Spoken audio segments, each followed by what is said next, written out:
Day 18 of the Diddy trial has just concluded, and it's been explosive. Newly released audio recordings of Diddy have surfaced, alongside disturbing details about his alleged sexual misconduct. Joe Rogan is now shedding light on these revelations, suggesting that Diddy's actions may be beyond redemption. Meanwhile, Diddy's legal team has filed for a mistrial, accusing Cassie of lying under oath. In a dramatic turn, victim 3, known as Jane, is back on the stand, breaking down in tears as she described what Diddy allegedly forced her to endure during the so-called freak-offs. There's a lot to unpack.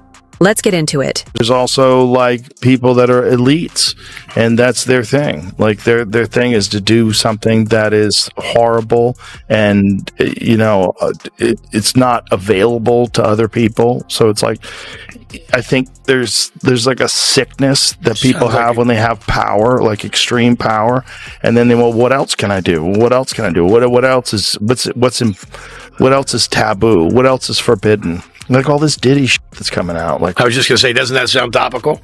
Jesus Christ. The first day of the trial, did you pay attention to any of that stuff? I looked at it for like 10 minutes this morning, and I was like, I got to stop. I can't look at this. Well, what freaks me out is the people sitting in the courtroom listening to it. Right. And there's a wide spectrum of people that are getting subjected to it, and you just sit there and go... Yeah, well, not only that, how about the fact that this guy was running this for decades? He was doing this for decades to who knows how many fucking people, and everybody was scared to talk about it because Diddy's alleged actions paint a disturbing picture. The things he and other powerful elites in his reported sex trafficking ring forced women to do are deeply vile. These individuals seem addicted to control and humiliation, using their power to degrade others. Cassie testified that Diddy would often sit silently in the corner, orchestrating everything, directing male escorts on where to finish and what to do. If Cassie said or did anything he didn't approve of, he would turn violent, throwing her around without hesitation. To Diddy, Cassie wasn't a person. She was an object to manipulate and use at will. Yeah, it's really wild, man. Evil is a real thing, you know? Nobody wants to believe, because if you believe in the devil, right? If you believe in Satan, you believe in something that's silly. Like most people a lot of people believe in God. If you ask people, do you believe in God? Yeah, well, I'm not religious, but I believe in God. Okay, well, do you believe in the devil? Most people will say no.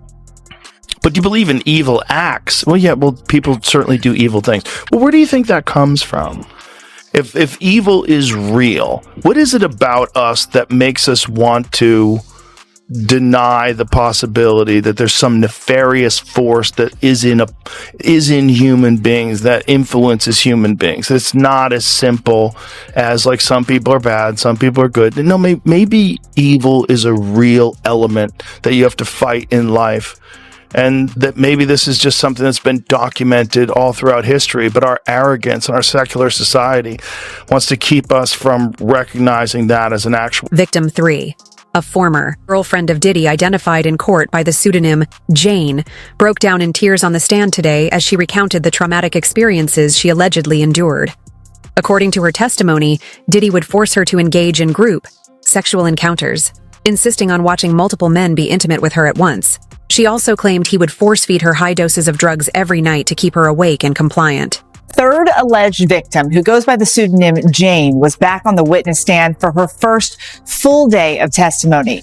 The prosecutor played an audio recording for the jury of a hotel night with a male prostitute Jane identified as Dawn. On the recording, Jane and Dawn are looking for a condom, but Combs didn't allow it and can be heard saying, quote, "You're taking that expletive." Jane testified, quote, "I just didn't want to disappoint my lover. He would be unhappy and wouldn't be satisfied with me." Jane went on to tearfully tell the jury about her birthday in 2023 when she said she was made to have sex with 3 different men in addition to Combs. The prosecutor asked why.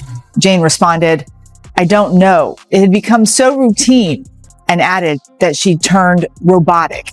Jane told the jury that after a while, Combs didn't have to directly ask her for these hotel nights. She testified, "I knew it was to be expected. Combs has pleaded not guilty to all charges. If convicted, he faces the possibility of life. Perhaps the most disturbing part of this entire situation is that Diddy's accomplices remain hidden in the shadows. It's clear he wasn't acting alone. Flight logs reportedly show he was flying women around the world, but the question remains, for whom? The full scope of his network is still a mystery. Many are now comparing Diddy to Jeffrey Epstein, with one major difference. Diddy allegedly has tapes. This could explain why some witnesses are suddenly going silent or disappearing altogether. I've had conversations with people about it, and it's like, Jesus, like just trying to get the documents, like when they're trying to get the Epstein files, like the state of New York, one of the district attorneys was they were hiding documents. They had to force them to get documents. I think there's so many powerful people that are on those lists. There's so many powerful people that went and partied. Air quotes, partied. And how many of them went to the Diddy parties? Have you been paying attention to the trial? Oh, yeah. Trials. Wild. Why don't they air it the same way they aired the coverage that, Johnny Depp got? I know. Why don't they? I don't know. They should. The ratings would be amazing. Unreal. Yeah. Like, what are you doing? Why wouldn't you air that? What's going to happen though, you think? Well, Diddy's going to be in jail for the rest of his life. I think he's probably going to get think he's hit up. Saying though? I don't know. I don't even think it matters. I mean, it's a lot of it is. But then it's just another Epstein. It's Elaine Maxwell, where there's someone indicted and nobody else indicted for taking kids to right to no one. Right. What is the next crazy thing that's going to explode in the news? Is Bill Clinton's going to have an OnlyFans? Like, what is going to happen? What is the next thing that's going to make us all go, what the fuck? Like, what the fuck going on? It's coming. How many guys were on video saying, ain't no party like a Diddy party? How many people like openly talked about being there? LeBron? Yeah, how about Ashton Kutcher? All these people. Like, you guys all went. You didn't see nothing? You didn't see nothing? Yeah. Donnell went? Yeah. Did he? Of course he did. Donnell trying to defend himself. Is he really? Yeah. Is he trying to defend himself right now? It's pretty funny. I got to call him up. Donnell, you got to back away from that. Isn't there a video with Kamala? She was at one of the Diddy parties? Isn't she in the background with... It might have been the difference between Diddy parties and freak-offs. Oh, my God. They're giving him shit, too, because he's sitting in his... the guy from Chappelle Show? Yeah. And then Dave's there, too. And then Russell Simmons, too. Oh, boy. But is that at a party, or is that just a group of them together? They were, like, on a yacht or something like that. Okay, but that's not the Diddy party. No, yeah, it's not like they were... In a recent episode of the Joe Rogan Experience, Joe dissected what he believes to be the calculated steps behind Diddy's alleged operation. According to Rogan, there's a reason why some of Hollywood's biggest names were regularly seen at these parties. They were there to make younger, up-and-coming artists feel more at ease. But once inside, the atmosphere would quickly change. Guests were allegedly given spiked drinks and coerced into performing incriminating acts, setting the stage for control and exploitation. He was rogue, or did he was like a Epstein type? That's working for somebody. That's a good question. Well, it would be a great way to compromise celebrities. Yeah. And get them to say whatever you want them to do, get them to do whatever projects you'd like them to do. And, if you're a bunch of other celebrities are there, you're like, oh, look, Bill Clinton's here. This is fine. Yeah. This is cool. Look at this. Like, Brad Pitt's here. Oh, this is cool. You don't even think there's anything wrong with being there. Meanwhile, you're getting drugged up and filmed. And then they're passing out punch. Have some punch, Aaron. And you have some punch, and all of a sudden you're like, I'm feeling really good. I just feel amazing. You're all mopped up. You don't know what the fuck you're doing. Probably a combination of things they give you. And it's all being filmed. Crazy. Now, if that's not an intelligence agency operation, it's just one evil super genius who figures out how to compromise everybody by providing this crazy freak off party. Everybody's got to put their phones away. Okay, we're going to put our phone away. No one's going to know anything. Yeah, I mean, he's going to get cameras everywhere. It's just one guy doing that. What a diabolical human being. Yeah. He seems pretty diabolical. He's probably working with somebody or for somebody. Maybe. And maybe he just got too far out there. Some of the shit that came out in the trial, though, like he's forcing his girlfriend to have sex with prostitutes prostitutes while he was sitting there jerking off with a bandana on. She'd rub the on his nipples. Like, what are we even talking about? There's so many horrific accusations involving young singers, like children. Yeah, it's disgusting. It's insane. He makes R. Kelly look like a decent guy. Yeah. It's so crazy. It is crazy. And meanwhile, the guy was like hanging out with Oprah, hanging out with Obama. Jay-Z. Everybody. I'm sure the Clintons were there at some point. Maybe, but Why are witnesses disappearing without a trace, months before the trial even began? Joe Rogan recently suggested that the raid on Diddy's mansion might not have been a genuine search for justice, but a calculated move to destroy key evidence. Now, with several witnesses who could have potentially named Diddy's accomplices suddenly vanishing, the timing feels far too convenient to be a coincidence. Is this part of a larger cover-up? Everybody hung with Diddy. That's the other tricky thing. Like, Diddy hung out with everybody. And I've spoken to a bunch of people who are like, yo, great dude, like, always there for you, never asked for a single thing. Till 1 a.m. And then the freak off. Everybody says, get out of the house. Yeah. It's like the gremlins start eating after midnight. Everybody who tells the stories like, I saw her go upstairs and these dudes are fucking like right on the couch. Yeah. And then I go in this room and these guys are fucking. And it's like, and pros. Like, apparently he was getting male gigolos to fuck girls. Girls. Yeah, that was one of the rumors, like the Male freak off. So he gigolos. would hire the professional dicks to have sex with the girls. And I think he would watch, allegedly. That's what was alleged, I think. Yeah, there's a lot of crazy stuff going on. And that's the other thing, like, I wonder, like, is that just a power thing? It's a Caligula thing. What does that mean? Caligula, like the emperor. Did you ever see that movie, Caligula? No. It's about just Roman empires being completely out of control. Caligula is like almost like porn, and it was a movie made, I want to say in the 70s. It's a crazy movie. Wow. But it's just detailing extreme excess where you can never fill the hole. But what is the hole you need to fill? Like, I'm trying to find, like, what's the just catalyst? Chaos. What year was this? 79. Yeah. That's Malcolm McDowell, right? Yeah. Yeah, the dude from Clockwork Orange. Oh, yeah. It's a crazy movie, man. But it's still mild in comparison to what Absolute have. Absolute power corrupts. Caligula. Okay, so then there's the question. It's like, can you take a completely normal person, give them power, and then they become that? Or does it take a power-hungry person that has this void that needs to be filled, and then when they are given that power, you see the worst version of them? Ask your CIA boy. I bet he's got the answers. I bet he knows exactly. One of the witnesses, who was placed under federal protection, had her real identity leaked, despite a court order meant to ensure her safety.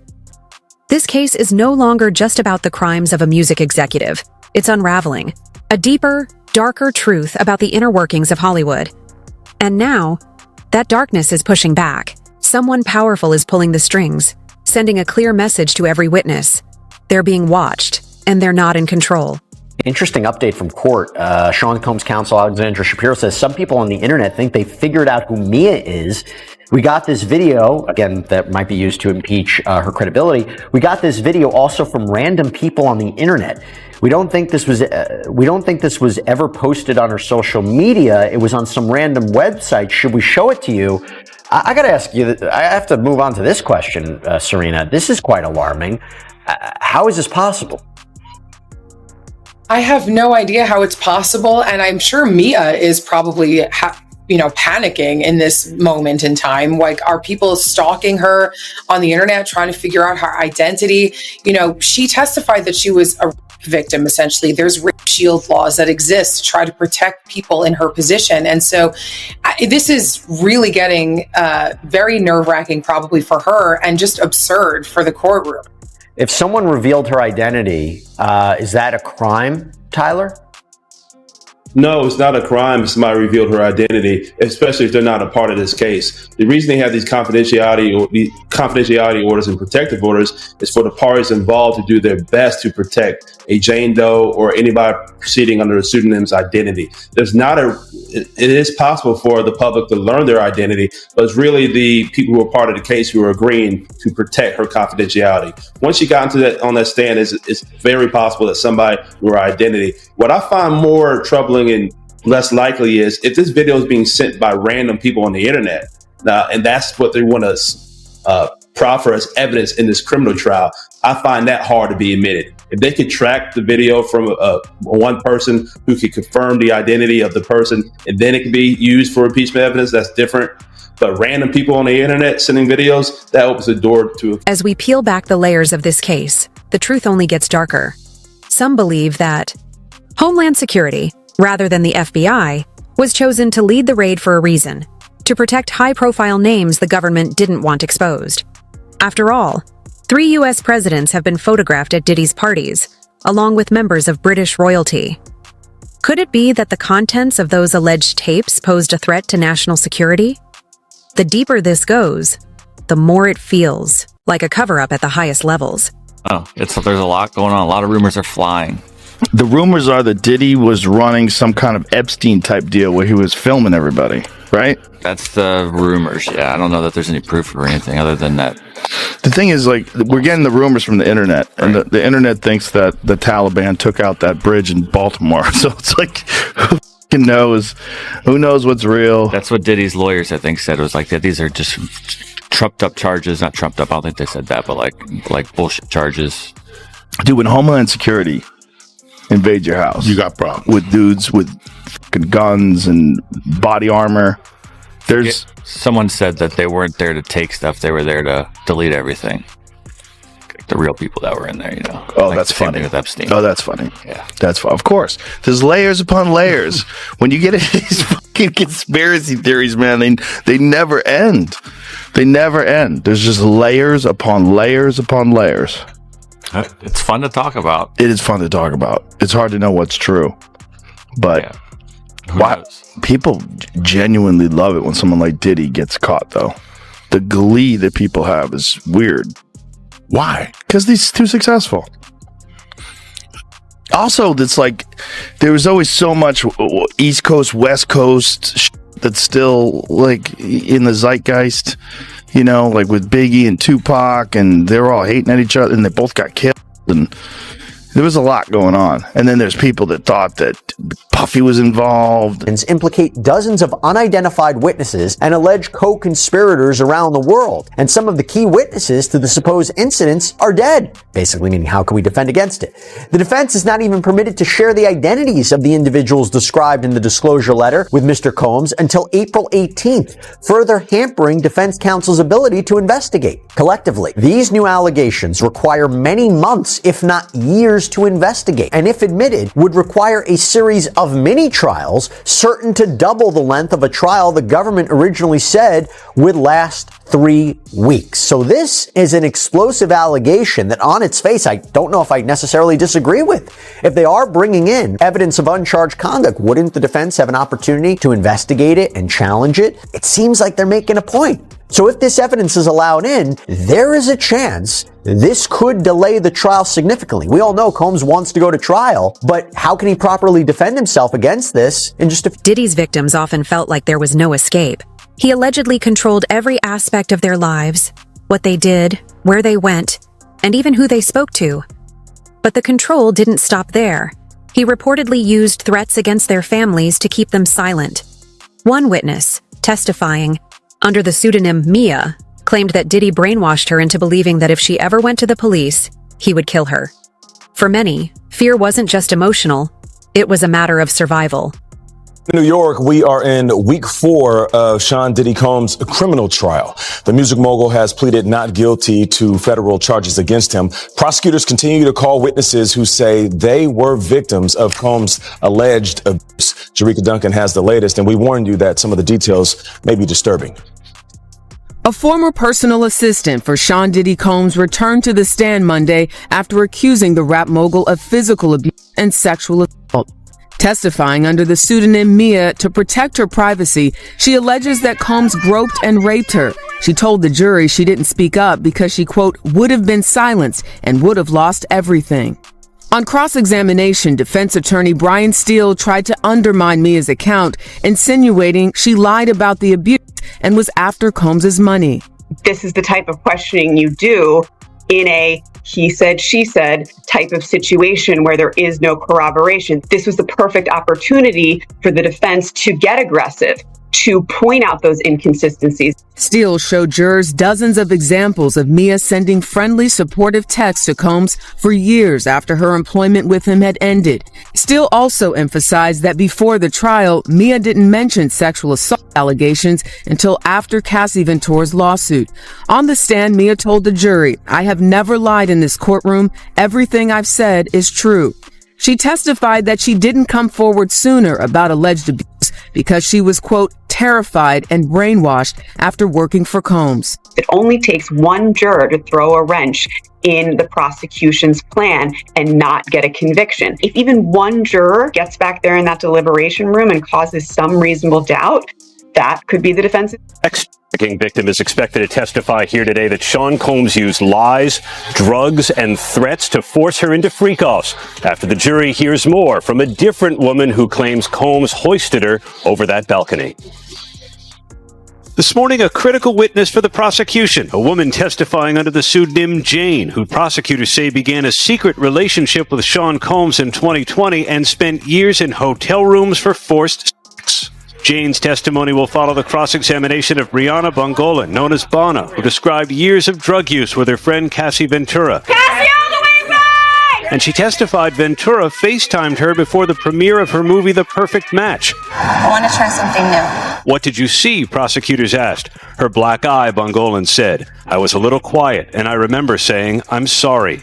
Bongolan testified Combs once hoisted her over this balcony after barging into Ventura's apartment on the 17th floor. For a split second, I was thinking about if I was going to fall. She said Combs kept yelling at her, "You know what the expletive you did," before throwing her onto this furniture, leaving bruises. Combs denied it happened, and the defense challenged her account. We have some video of her as well. And so she has been testifying about a particular incident in which Sean Combs dangled her over a balcony. We have some full screens we can put up for you in which we're telling you a little bit about who Brianna is. Now, she goes by the name Bana. She's a friend of Cassie Ventura, who sued Combs in 2024 for allegedly groping her and dangling her over a balcony.